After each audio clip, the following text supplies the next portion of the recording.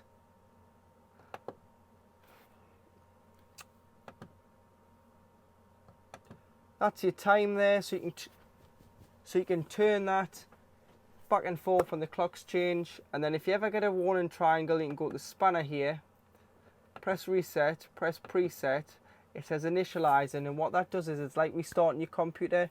It turns it off and turns it back on, and then you would have to go back in to the panel here and select your temperature, your water to hot, and that's that away there. It failed there just before because the inside of the vehicle is far hotter than 30 degrees. So it has to be above the outside air temperature, and the vans are always warmer in the summer than the outside air temperature. So that's why the heating won't come on, because there's a thermostat which is just here on this model, which is picking up how hot it is inside this motorhome. You've also got another bed switch at the front here, so you can make the bed go up and down from here. Once the bed has detected weight, there's a resettable fuse, so it might not go up and down, so you want to just press and hold that to reset the motor so that you can use the switch to go up and down, but that's only at the front switch, not the back. So you will have to come to here to do that. So in the kitchen, you do have 2 gas burners.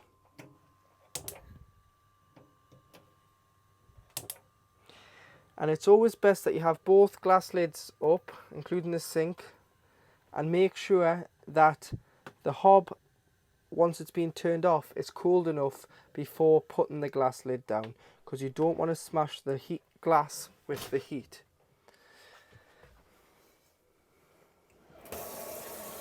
Just showing that your water system's working, and that is your hot water there. See the steam coming off it? That's hot water from your boiler.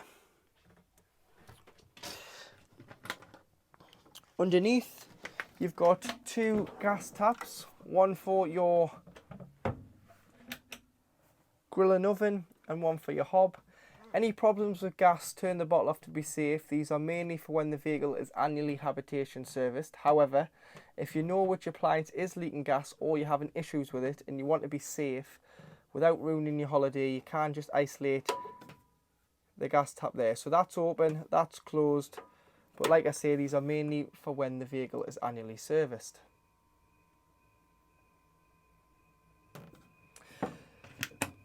To the side, you've got a large storage drawers.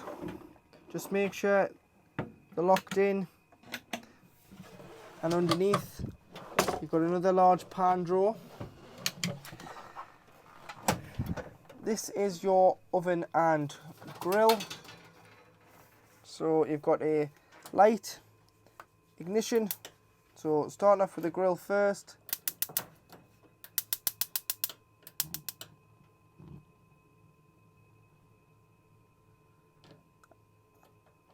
And then underneath you've You've got the oven at the back lit.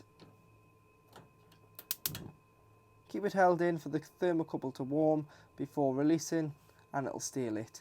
You may want to remove these when travelling or wrap them up in a tea towel, as it can cause a little bit of rattling when on the road. Directly between the washroom and the kitchen, you've got this little compartment in the floor which has your anti-frost valve for your boiler and your drain down lines. So you want to, in the winter, you want to open this up and turn this blue diamond, which will allow the button on the side here to pop out. This is an anti-frost valve. It protects the boiler from cold climate by allowing the water to escape the boiler. This automatically opens at 3 degrees or less, but never become fully reliant on it in case it ever fails. The best way of doing it is opening it yourself. So what you need to do is come in, no pump on, turn it, button pops out, the water will drain out directly underneath the van. When you're ready to use it again, turn the diamond, push the blue button in at the bottom. As it's warm at the moment, that button has stayed in. Sometimes if you're having the spur of the moment weekend away in the winter, it doesn't stay in. So the best thing to do is put the heating on first. This pipe heats this area. You want the heating on for 10-15 minutes first before pushing the button in. This will allow you to then fill your system with water. So cold water in via the hose pipe. Then put the pump on. Cold side, you'll get a pressurized flow of cold water. Hot side, it'll cough and splutter and make all sorts of noises because it's just priming the system. So it's pushing the cold water from the fresh water tank into the boiler before you get any air. And you get all the air first before you get a pressurized flow of water out of the hot side of the tap. Once you get past all the air and you get the pressurized flow of water, the boiler is primed with 10 litres of water. But we'll revert back to draining it down. Open this up, open all the taps within the van, turn the pump on for 10 seconds to just get any of the dribs and drabs of water out of the pipes, and then leave it. It is drained down, but make sure you open all the taps, and don't forget about the shower head. Remove that from the hose and lie the shower hose in the shower tray, just so no water can freeze in that pipe being hung up on the shower holder. To work your fridge, which is a 12-volt compressor fridge and runs solely off the leisure battery, you turn it on here. You can then adjust the temperature. However, after a certain length of time, it saves the temperature, and to then change it, you need to press and hold and wait until it flashes before you can go up and down. Maybe have it on 5 when you're pre-chilling.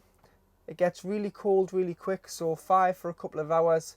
Once you put your shopping in, you may want to turn it down because 5 on a compressor fridge can form ice. So 3 or 4, depending on the temperatures you're in.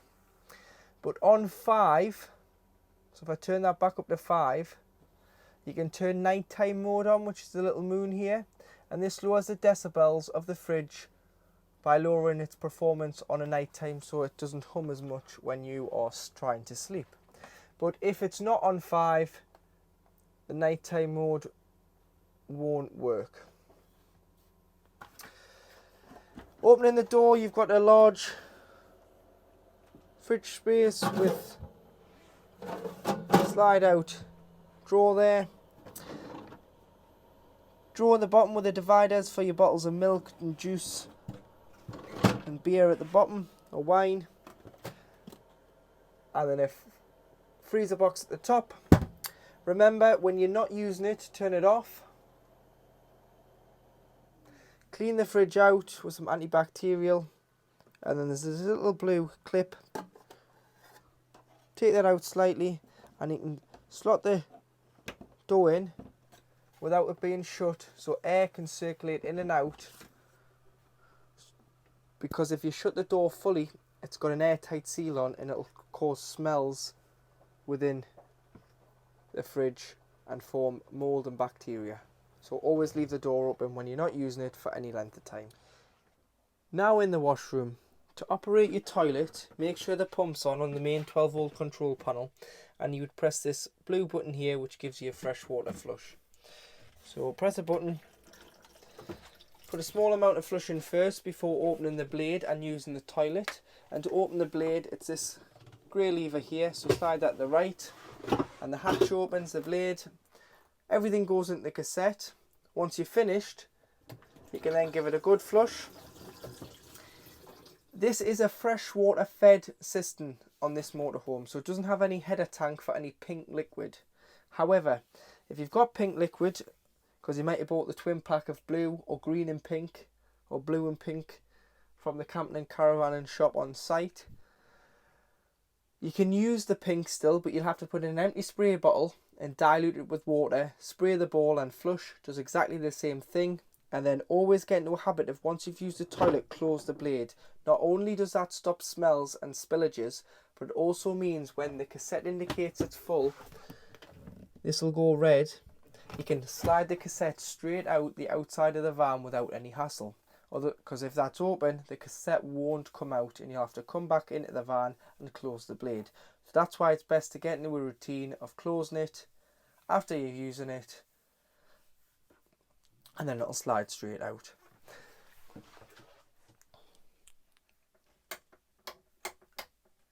Sink lights, main lights. It's just showing that your water system's working. Again, there's your hot water.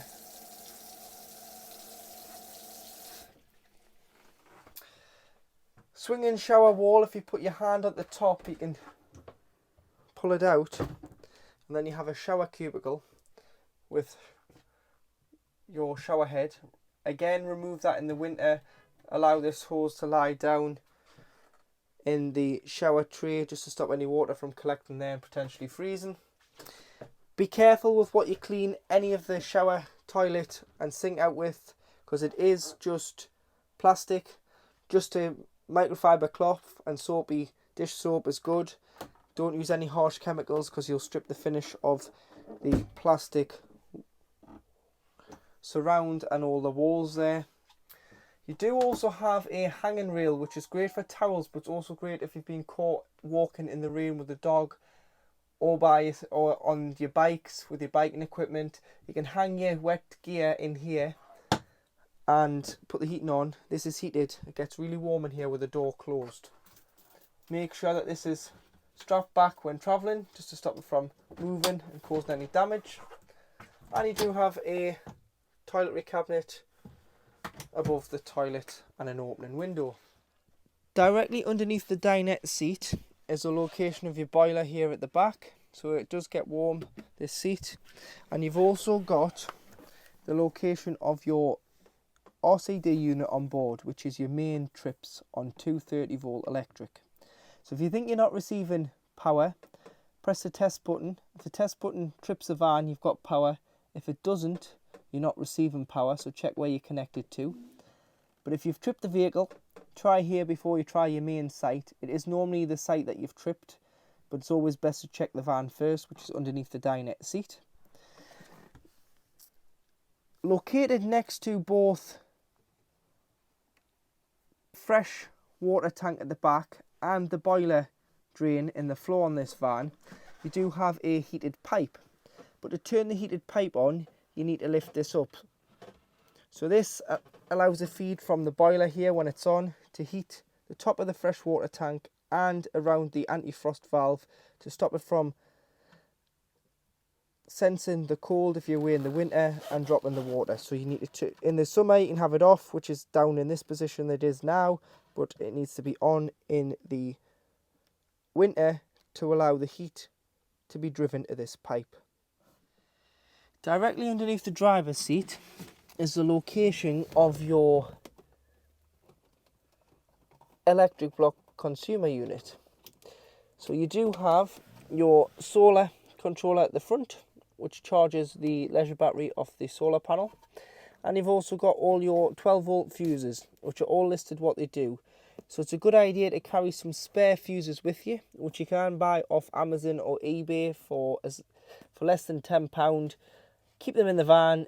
If a 12 volt appliance isn't working and the battery's got sufficient charge, it's going to be a fuse. And if you've got spare fuses, you can rectify your problem on holiday without it causing an issue. So I would advise carrying some spares. If one blows, it's as easy as pull it out, check the middle of the fuse there, that one's intact. You can pop that back in. If it was blown, you would just get another fuse with the same amperage and pop it back in. But that's where you would find your fuses for your 12-volt system on this vehicle underneath the driver's seat. The radio on this vehicle is by Fate, as it's a Fate Ducato by Uconnect, their system, entertainment system, and it does incorporate wireless Apple CarPlay and Android Auto to use your sat-nav. As it doesn't have a sat-nav programmed into the unit, you've got to use your iPhone or your Android phone using Google Maps, Apple Maps or Waze to use a sat-nav on this vehicle. So to pull the roof down, you need to always open this door. If you don't open the door, there'll be too much pressure and you won't be able to pull the roof down. So what you need to do is get the handles, pull it down, pull it so far down, and then you want to pull the canvas in on the sides first. On the front, roll it back slightly before pulling it down all the way and pushing it back.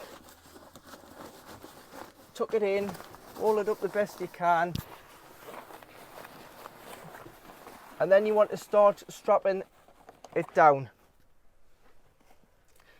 So to strap it down, you've got two straps. You've got this one that goes onto the metal clip there, and then you can ratchet it up. So clip it on there, and then you want to ratchet it up.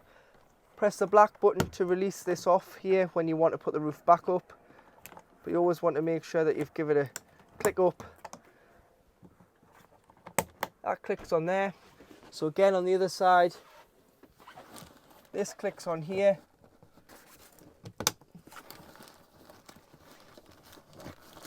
That goes on there, so